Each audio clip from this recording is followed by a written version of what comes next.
മോനെ, നീ എവിടെയായിരുന്നു? ഒരുപാട് ദൂരെന്ന് വരിക. വാടകയ്ക്ക് എടുത്താ വണ്ടി. എൻ്റെ ഒരു പൈസ ഒന്നുമില്ല. അപ്പനോട് കൊടുക്കാൻ പറ.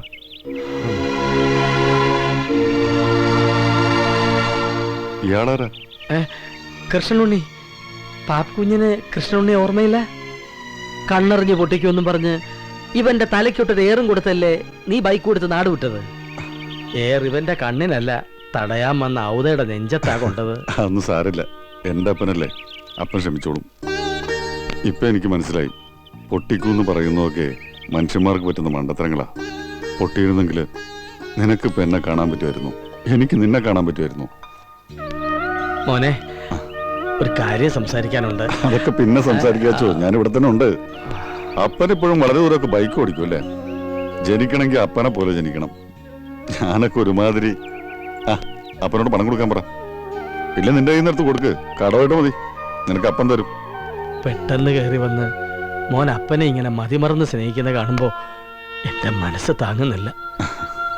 ഇതൊന്നും കാണാൻ നിന്റെ അപ്പൻ ഇവിടെ ഇല്ല. എവിടെ പോയി? മരിച്ചു.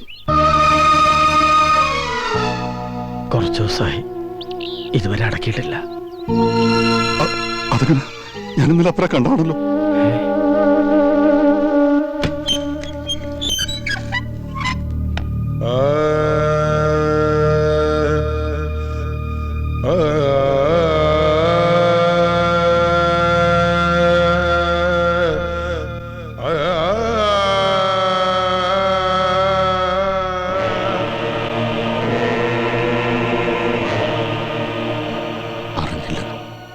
കുരുത്തം കെട്ട ഈ മോന് വേണ്ടി ആത്മാവിൽ ഇത്ര സ്നേഹം ഒളിപ്പിച്ചു വെച്ചിരുന്നു അറിഞ്ഞില്ല.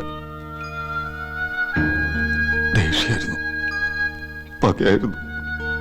മനസ്സുകൊണ്ട് ഒരുപാട് പ്രാഗ്യമുണ്ട് അപ്പന്.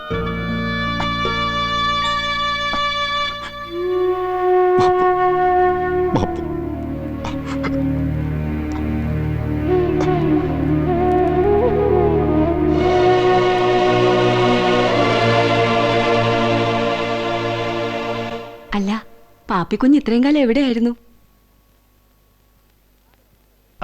അതൊക്കെ എന്തിനാ തിരക്കുന്നേ? ഇപ്പോഴാളിവിടെ ഇല്ലേ?